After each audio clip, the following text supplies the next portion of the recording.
नमस्कार साथियों, मैं हरीश सुथार आप सबका मेरे इस YouTube चैनल पे हार्दिक स्वागत करता हूं। जो भी इस चैनल पे नए हैं उनसे मेरा यही आग्रह है कि वो इस चैनल को सब्सक्राइब करें, लाइक करें और आगे से आगे शेयर करें। तो अपना जो टॉपिक चल रहा था वो प्रॉफिट एंड लॉस चल रहा था। एक बात और कि जो भी ये वीडियो आते हैं आप लोग इनको पूरा देखें, इसका जो बेनिफिट है वो आप लोग उठाएं, तभी आप लोगों का इसमें बेनिफिट होगा। तो ख़ास बात ये है कि आप इस वीडियो या मेरे जो टॉपिक्स हैं उनको क्यों देखें, क्योंकि मैंने क्या है इन जो टॉपिक्स है इनमें कोई भी फॉर्मूला या कोई भी ट्रिक्स है उसका यूज़ नहीं किया है। ओनली मेरा जो सिस्टम है वो है वैल्यू सिस्टम। उस वैल्यू सिस्टम के आधार पर ही अपने क्या करेंगे, पूरे मैथ को कंप्लीट करेंगे। सभी कंपटीशन एग्जाम हैं उनके अंदर मैथ्स आता है, तो आप लोगों को बहुत सा बेनिफिट है वो इसका मिलेगा। तो लेवल नंबर 2 तक अपने पहले बात कर ली थी, वो मेरे YouTube channel crazy maths with Harish Suthar पे आप लोगों को मिल जाएगी। आज अपने बात करेंगे लेवल नंबर 3 की। तो लेवल नंबर 3 में जो पहला क्वेश्चन है वो क्या है, किसी वस्तु को बेचे जाने पर 4% का लाभ होता है।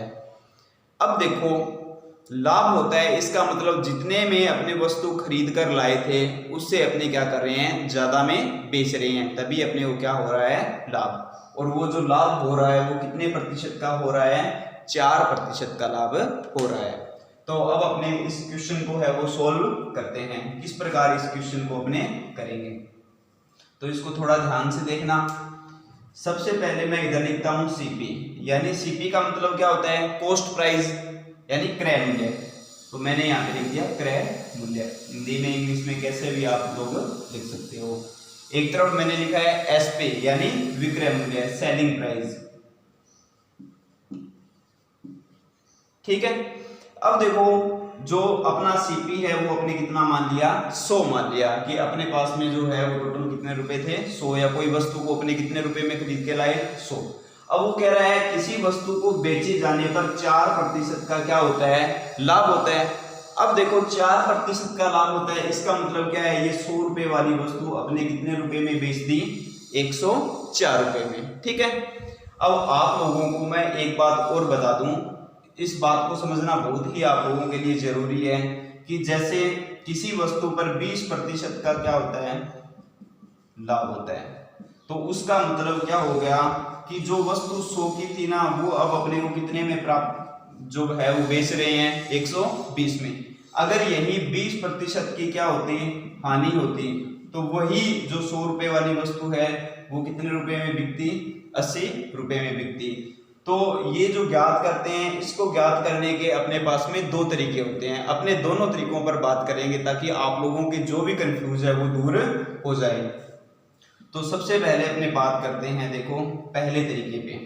तो पहला तरीका क्या है, उसने बोला है मान लो कि 100 रुपए की कोई भी वस्तु है और उस पे 4% का क्या होता है, लाभ होता है, 4% का लाभ। तो अपने पहला काम तो ये कर सकते हैं, ये जो 100 है क्रय मूल्य, इसका अपने कितना प्रतिशत ज्ञात कर लें, 4%।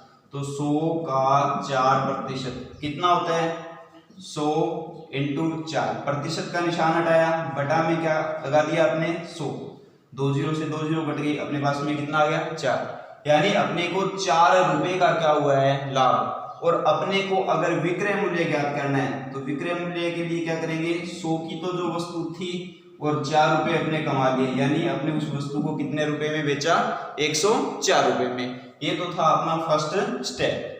दूसरा है अपने डायरेक्ट अगर विक्रय मूल्य है उसको ज्ञात करें, तो कैसे ज्ञात करेंगे, तो उसको ज्ञात करने के लिए अपने को क्या करना होगा, अपने यहाँ पर जो 4% लाभ हुआ है तो इसका जो विक्रय मूल्य बनता है वो डायरेक्ट कितना बनता है, 104%।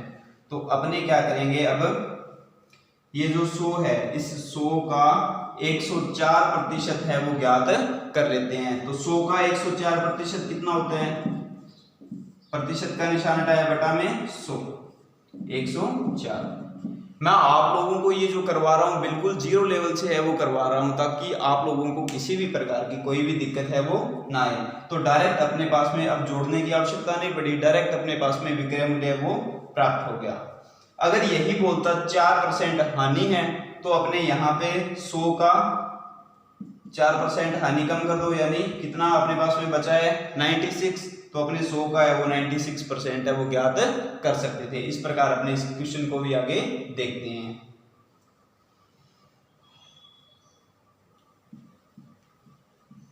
मैं एक बार फिर आप लोगों से आग्रह कर रहा हूं कि इस चैनल को ज्यादा से ज्यादा सब्सक्राइब करवाएं,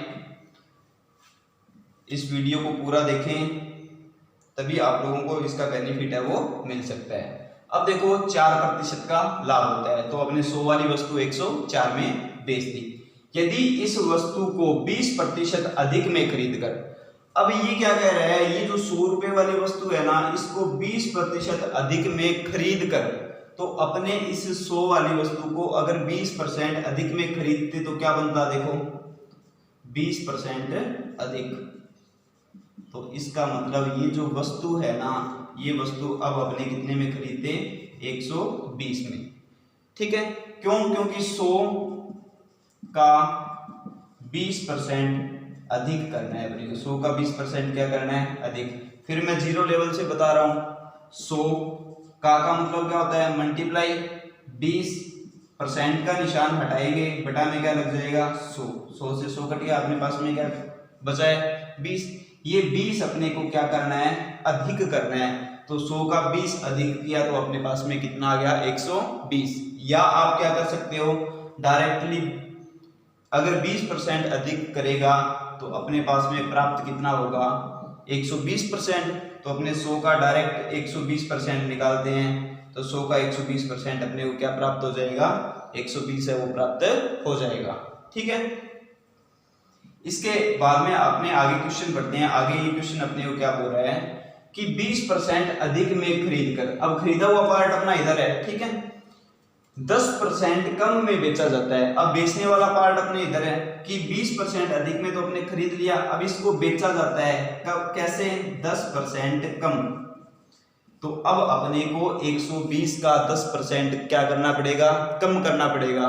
तो वही तरीका है, या तो पहले 120 का 10% आप निकाल लो, तो 120 का 10%, तो 120 का मतलब मल्टीप्लाई 10 और प्रतिशत का निशान हटाया बटा में 100, 2 जीरो से 2 जीरो क्या हो गई अपने पास में कट गई, 12 एकम 12। तो अपने को क्या करना है 12, यहाँ पे देखो क्या लिखा हुआ है, कम करना है, तो 12 को अपने क्या कर देंगे कम, तो 120 में से 12 घटा देंगे, तो अपने पास में कितना बच जाएगा, 120 में से 12 घटा दिए 108। इतनी बात आ गई समझ में। अगर आप डायरेक्ट निकालते तो डायरेक्ट कैसे निकालते, उसको देख लो, 10% अपने क्या करना है, कम करना है, तो शेष अपने पास में कितना परसेंट बचा है 90%, तो अपने 120 का डायरेक्ट 90% निकाल दो, तो 120 का 90 निकालेंगे तो कितना हो जाएगा 120 का मतलब मल्टीप्लाई 90 और बटा में क्या लग जाएगा 100, 2 जीरो से 2 जीरो कट गए, 12 निमा कितना होगा 108, तो डायरेक्ट अपने पास है वो 108 प्राप्त हो जाएगा। ठीक है, अब देखो ये क्या कह रहा है, कम में बेचा जाता है तो 1600 रुपए अधिक प्राप्त होते हैं। यहां देखो इसने क्या किसकी बात की है, अधिक प्राप्त होते हैं बेचे जाने पर। ठीक है, और बेचे जाने वाला पार्ट अपने इधर है, पहले अपने कितने, अपने अकॉर्डिंग देखो पहले कितने में बेच रहे थे उस वस्तु को 104 में, अब अपने उस वस्तु को कितने में बेच रहे हैं 108 में। तो देखो अपने को भी कुछ ना कुछ क्या प्राप्त हो रहा है, अधिक प्राप्त हो रहा है, और क्वेश्चन के हिसाब से भी इसको क्या प्राप्त हो रहा है, अधिक प्राप्त हो रहा है। अच्छा, अपने अकॉर्डिंग कितना अधिक प्राप्त हो रहा है 4, और क्वेश्चन के अकॉर्डिंग वो कितना प्राप्त हो रहा है 1600 अधिक। तो मैंने आप लोगों को वैल्यू सिस्टम में एक ही फॉर्मूला जो वैल्यू सिस्टम का है वो बताया था, क्या है, रियल वैल्यू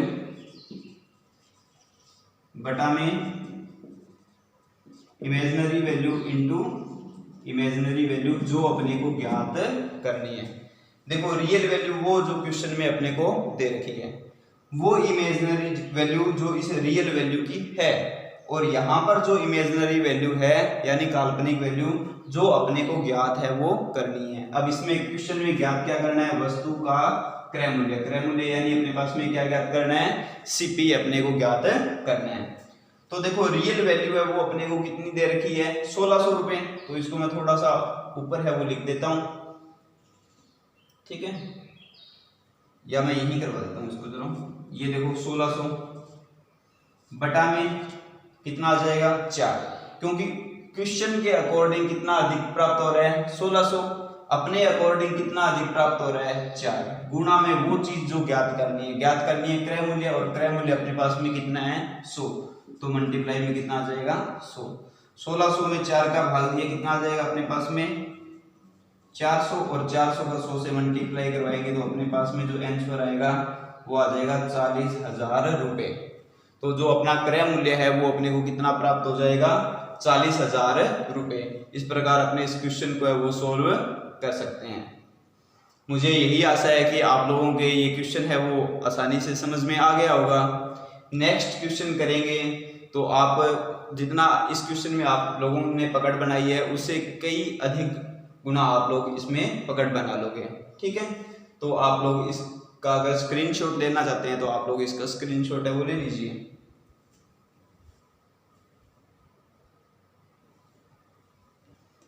ठीक है, अब अपने नेक्स्ट क्वेश्चन है उसकी बात करते हैं। तो नेक्स्ट क्वेश्चन में देखो अपने को क्या दे रखा है, किसी वस्तु को बेचे जाने पर 5% का लाभ होता है। कितने प्रतिशत का लाभ होता है 5% का। तो इसका मतलब 100 रुपए वाली वस्तु को कितने रुपए में बेचेगा, पहले 105 में। तो इधर मैंने लिख दिया 100, इधर मैंने लिख दिया 105। उसके बाद में देखो ये क्या कहता है, यदि इस वस्तु को 10%, अब देखो यहाँ ध्यान से देखना क्या दे रखा है, कम दे रखा है कि 10% कम में खरीद कर।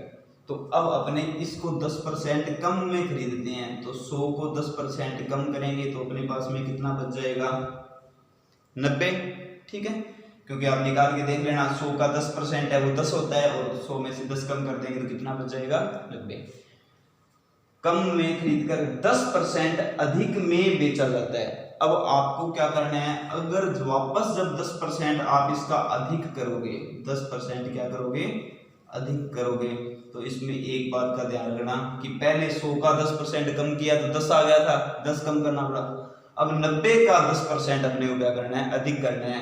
तो 90 का 10% अधिक 10 नहीं होता, ध्यान रखना। कहीं आप ये सोचो कि इसमें आपने कम कर दिया, इसमें उतना ही अधिक कर रहे हो तो वापस 10 बढ़ाया था 10 घट जाएगा, ऐसा नहीं होगा। तो अपने को 90 का 10% क्या करना है अधिक। तो ज्ञात करके देख लो, 90 का 10%, 90 बटा में क्या लगा दिया 100, 2 0 से 2 0 क्या हुए कट गई, 9 एकम 9। 9 अपने को क्या करना है अधिक करना है, किससे 90 से। तो कितना प्राप्त हो जाएगा अपने पास में 99, ठीक है। यहां तक आप लोगों के समझ में है वो आ गया होगा। इसके बाद में देखो अधिक में बेचा जाता है तो 240 रुपए कम प्राप्त होते हैं। अब देखो क्वेश्चन के अकॉर्डिंग कितने कम प्राप्त होते हैं 240, अपने अकॉर्डिंग भी कम प्राप्त हो रहे हैं, परंतु कितने प्राप्त हो रहे हैं कम 6। क्वेश्चन के अकॉर्डिंग 240 कम प्राप्त हो रहे हैं और अपने अकॉर्डिंग कितने कम प्राप्त हो रहे हैं 6।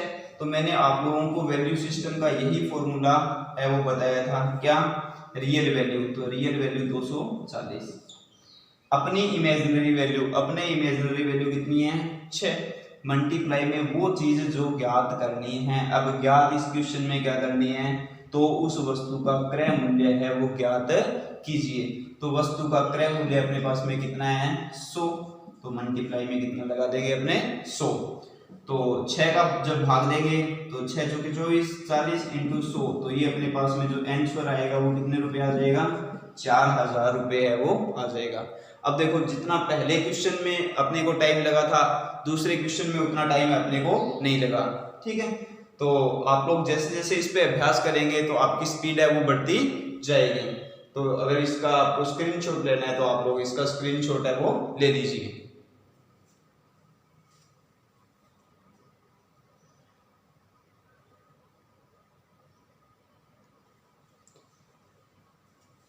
अब देखो इस टाइप में अपने को जरूरी नहीं है वो अपने को क्रय मूल्य पूछे। इसके इस क्वेश्चन के टाइप के अंदर आपको 4 चीजें हैं वो पूछ सकता है। उन चारों चीजों की अपने बात करते हैं। सबसे पहले जो अपने बात की थी वो क्या की थी, क्रय मूल्य की। तो नंबर 1 है क्रय मूल्य, वो आप लोगों को पूछ सकता है। नंबर 2 आपको पूछ सकता है इसका विक्रय मूल्य, ठीक है। नंबर 3 पे आपको क्या पूछ सकता है, दूसरा क्रय मूल्य, दूसरा क्रय मूल्य, क्योंकि ये दूसरा प्राप्त हुआ था, क्योंकि उसने इमेजिन किया था कि इस वस्तु को अगर 10% कम में खरीदता वो सोच रहा है, तो अगर दूसरी वाला पूछे तो वो भी अपने को क्या कर सकता है, पूछ सकता है। 4 नंबर पे अपने को पूछ सकता है दूसरा विक्रय मूल्य, तो वो बोल सकता है कि दूसरा जो विक्रय मूल्य है वो भी अपने को बताओ, तो अपने को क्या है, ज्ञात करना पड़ सकता है। तो आप लोगों को इस क्वेश्चन के अंदर कोई चेंजिंग नहीं गई करनी है, तो आप लोगों को करना क्या है वो अपने समझने का प्रयास है करते हैं। तो जैसा कि जब क्रय मूल्य बोला था तो आपने क्या किया था, 240 बटा में 6 इंटू में क्या कर दिया था 100, और अपना जो भी आंसर था वो अपने पास आ गया था। अगर आपसे ये पूछे क्रय मूल्य की जगह कि वस्तु का दूसरा क्रय मूल्य ज्ञात कीजिए, तो दूसरा क्रय मूल्य ज्ञात करने के लिए आप ये देखो दूसरे क्रय मूल्य की वैल्यू कितनी है, 90।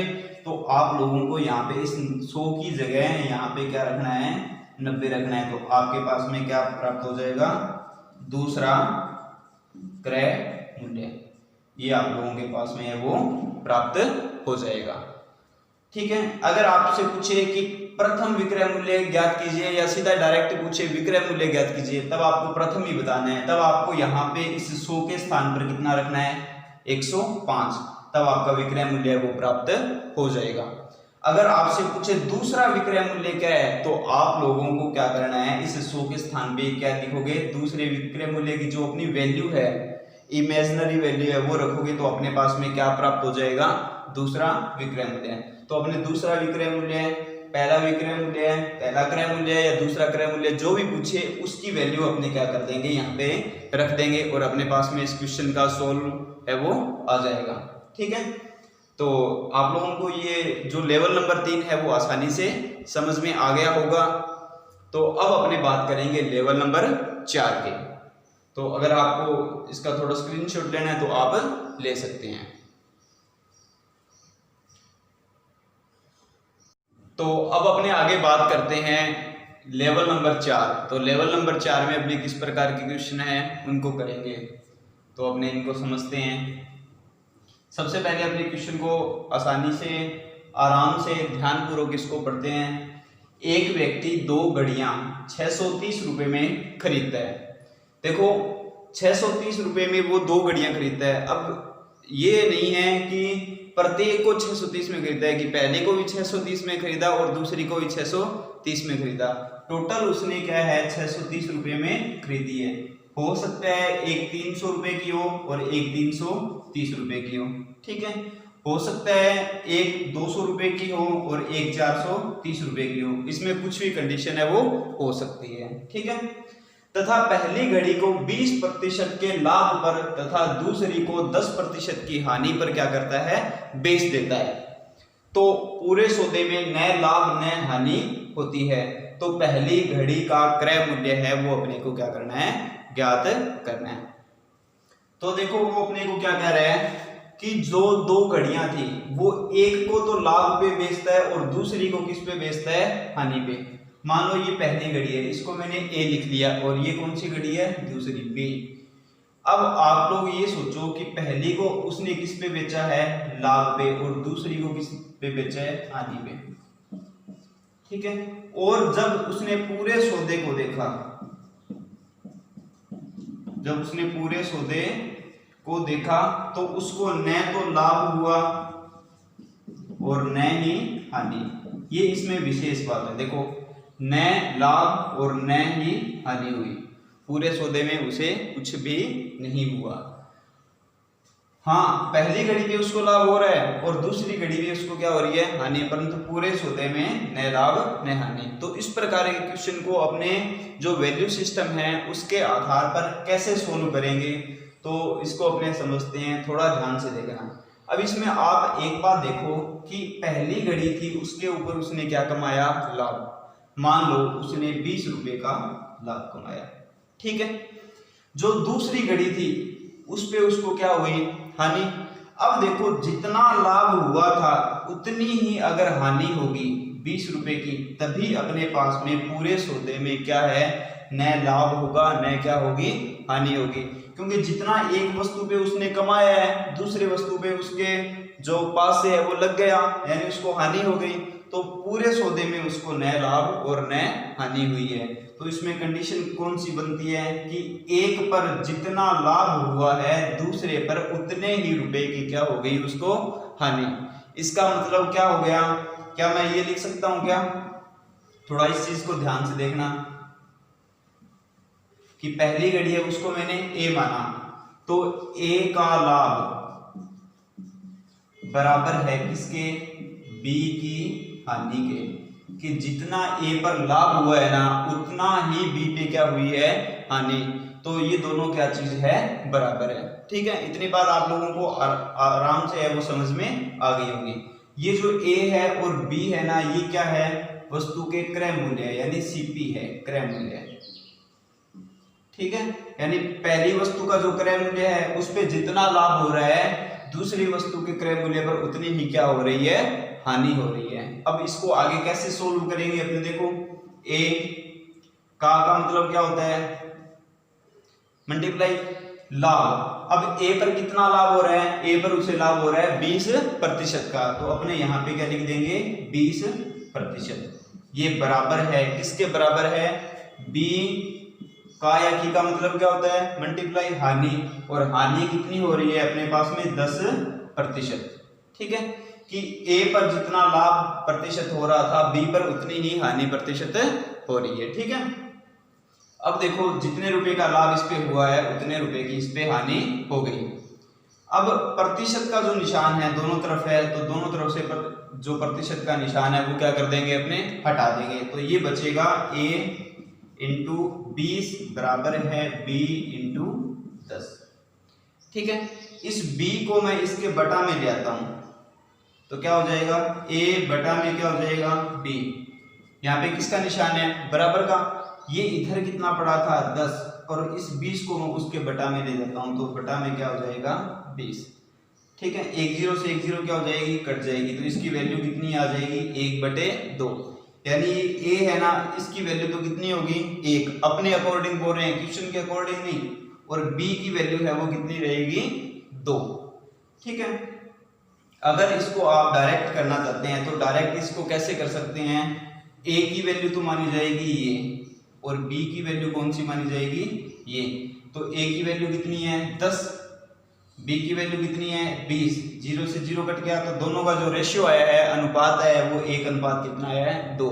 और मैंने आपको पहले बताया था ये जो ए है और बी है ये दोनों क्या है, वस्तु का क्रय मूल्य है, ठीक है। तो मैं इसको थोड़ा सा क्लियर करके आप लोगों को इसको दोबारा थोड़ा सा रिपीट है वो कर देता हूँ, ताकि आप लोगों के आसानी से समझ में आ जाए। तो आपको इस क्वेश्चन को कैसे सोल्व करना है, ए का 20% बराबर है बी का 10%, ठीक है। ए का 20% है, वो बी की क्या है, 10% के क्या है, बराबर है। इसको सोल्व किया, प्रतिशत से प्रतिशत हट गया, ए बटा में बी, तो ए की वैल्यू तो कितनी रहेगी, 10, और बी की वैल्यू है वो कितनी आ जाएगी अपने पास में, 20, और बराबर में 1/2। ये जो आया है वो अपने पास में क्या आए हैं, सीपी, यानी क्या है, क्रय मूल्य, अपने अकॉर्डिंग ये क्या है, क्रय मूल्य। तो अब आप ये देखो, एक व्यक्ति 2 घड़ियों का, अब देखो वहां पर अपने दोनों वस्तु है ना, उन दोनों वस्तु का क्रय मूल्य मिलाकर दे रखा है टोटल, टोटल जो क्रय मूल्य है वो अपने को क्या है, दे रखा है। अच्छा, अपने अकॉर्डिंग ये तो आ गई अपने पास में रियल वैल्यू, जो अपने वैल्यू सिस्टम में करते हैं, ये तो है अपने पास में रियल वैल्यू। अपनी इमेजिनरी वैल्यू है वो देखते हैं। दो वस्तु का क्रय मूल्य है और ये ध्यान रखना टोटल है, दोनों का मिलाकर है। अच्छा, अपने अकॉर्डिंग पहली वस्तु का क्रय मूल्य कितना है, 1, दूसरी वस्तु का क्रय मूल्य कितना है, 2। ठीक है, अपने जो फॉर्मूला है वो क्या है, रियल वैल्यू, और इसी रियल वैल्यू की इमेजिनरी वैल्यू, और मल्टीप्लाई में वो इमेजिनरी वैल्यू जो अपने को ज्ञात करनी है। ठीक है, रियल वैल्यू दे रखी है अपने को 630। अब इसकी इमेजिनरी वैल्यू होगी कितनी, तो वो अपने देखते हैं। ये जो दे रखा है वो है दोनों वस्तुओं का टोटल, तो अपने को भी दोनों वस्तुओं को क्या करना होगा, टोटल करना होगा। तो दोनों वस्तुओं का टोटल कितना हो गया अपने पास में, 1 और 2 कितना होता है, 3। तो ये अपने पास में बटा में कितना आ जाएगा, 3। इनटू में जो ज्ञात करना है, अब देखो पहली घड़ी का क्रय मूल्य ज्ञात कीजिए। तो पहली घड़ी ए है और ए का जो क्रय मूल्य है वो कितना है अपने अकॉर्डिंग, 1। तो मल्टीप्लाई में अपने कितना रख देंगे, 1। जब इसको काटेंगे 3 दूनी 6, 3 एकम 3, यानी अपने पास में कितने रुपए प्राप्त हुए हैं, 210 रुपए है वो अपने को प्राप्त हुए हैं। तो ये था अपना क्वेश्चन नंबर 1 लेवल नंबर 4 का। तो आप अगर इसका स्क्रीनशॉट लेना है तो स्क्रीनशॉट है वो ले लीजिए।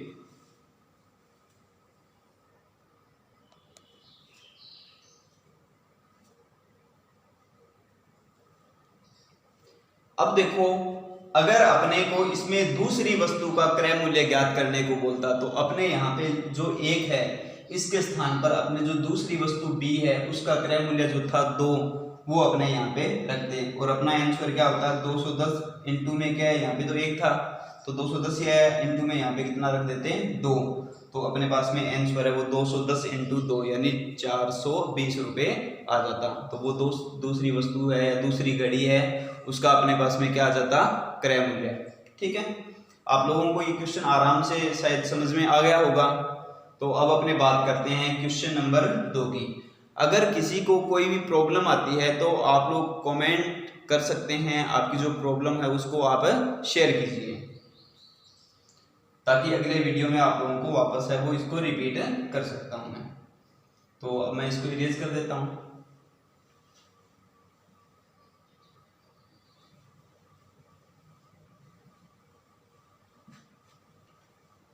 अब देखिए क्वेश्चन नंबर 2। क्वेश्चन नंबर 2 अपने पास में क्या है, एक दुकानदार एक टीवी और एक एलसीडी 15,000 रुपए में खरीदता है।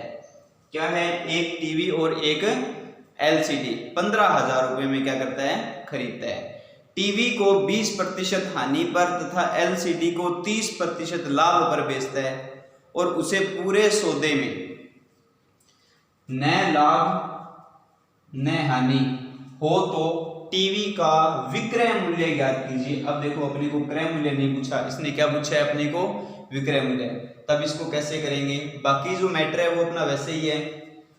टीवी को मैंने क्या मान लिया, ए, और जो एलसीडी है उसको मैंने क्या मान लिया, बी। वही है कि इस पूरे जो सौदा है इसके अंदर न तो उसको क्या हो रहा है लाभ और नहीं उसको क्या हो रही है हानि। इसका मतलब टीवी पर जितनी उसने हानि खाई थी ना, एलसीडी पर उतना ही उसने लाभ है वो कमा लिया।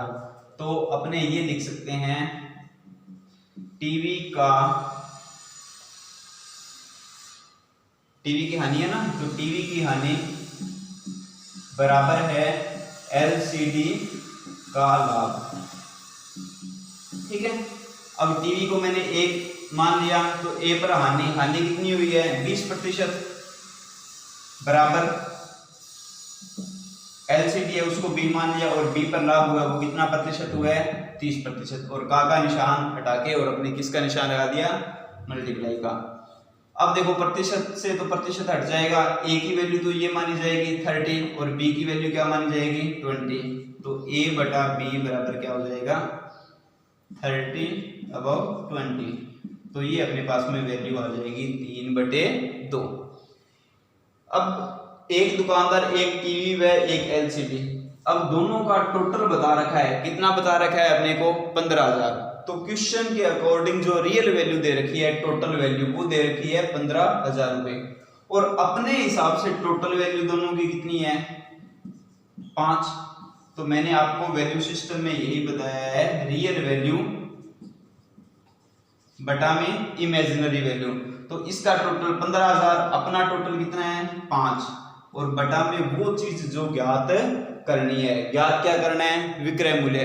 अब देखो ये जो थे 3 और 2, ये दोनों ही क्या है, क्रय मूल्य है, और विक्रय मूल्य की अभी तक अपने पास में कोई भी वैल्यू है वो नहीं है। तो अपने सबसे पहले क्या ज्ञात करना पड़ेगा, इसका क्रय मूल्य। तो टीवी का क्रय मूल्य ज्ञात करना है, और अपने अकॉर्डिंग टीवी कौन सा है, ए, तो ए की वैल्यू यहाँ पे कितनी है 3, तो मल्टीप्लाई में अपने यहाँ पे कितना रख देंगे 3। अब इसको सोल्व करते हैं, 5 3 15, तो 3000 इंटू 3, तो अपने पास में टीवी का क्रय मूल्य कितना है 9,000 रुपये है वो प्राप्त हुआ है। तो सबसे पहले अपने क्या ज्ञात किया, इसका क्रय मूल्य कितना प्राप्त हुआ है टीवी का 9,000। अगर यही अपने को बोलता कि ये जो LCD है इसका क्रय मूल्य बताओ, तो अपने मल्टीप्लाई में यहाँ पे 3 की जगह क्या रख देते 2, तो 3000 से 2 को मल्टीप्लाई करवाते तो अपना जो आंसर है वो कितना आ जाता 6। अब देखो 9,000 और 6,000 टोटल वापस अपने पास में कितने बन रहे हैं 15,000 रुपए बन रहे हैं। अब क्रय मूल्य आने के बाद में अपने को ज्ञात करना है टीवी का विक्रय मूल्य। तो अगर आपको इतना स्क्रीनशॉट लेना है तो आप लोग स्क्रीनशॉट है वो ले लीजिए। तो अब अपने बात करते हैं विक्रय मूल्य की। तो देखो टीवी का सीपी कितना है, क्रय मूल्य कितना है, टीवी का क्रय मूल्य बराबर 9,000 रुपए। अब देखो टीवी पर क्या हो रहा है 20% की हानि हो रही है, तो इसके अंदर से अपने 20% क्या कर देंगे, या तो आप कम कर दो। तो अगर इसको 20% कम करेंगे तो मैंने आपको 2 तरीके बताए थे। पहला तरीका देखो क्या, 20% कम करना है, तो 9,000 का 20% कितना होता है वो ज्ञात कर लेते हैं अपने। 9,000 का मतलब मल्टीप्लाई 20, प्रतिशत का निशान हटाया बटा में 100, 2 0 से 2 0 कट गई, ये आ गया 9 दूनी 18, 1800 रुपये। ठीक है, 1800 रुपये क्या करने हैं अपने को, कम करने हैं। तो 9,000 में से 1800 रुपये कम कर दो, तो 9,000 में से जब 1800 रुपये कम करेंगे तो अपने पास में कितने बच जाएंगे 7200 रुपये। तो ये वस्तु का क्या आ जाएगा, यानी टीवी का क्या आ जाएगा विक्रय मूल्य।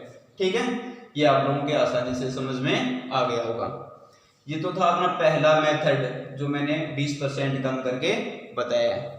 दूसरा मेथड है उसकी भी अपने बात है वो कर लेते हैं। तो दूसरा मेथड क्या कहता है अपने को, आपको 20% की हानि हुई है, इसका मतलब 20% क्या हो गए कम, तो अपने पास में बचे कितने, अपने पास में बचे 80%, क्योंकि 20% के तो लॉस हो गया, अपने को तो प्राप्त हुए 80%। तो अपने डायरेक्ट जो 9,000 है उसका 80% ज्ञात कर लो।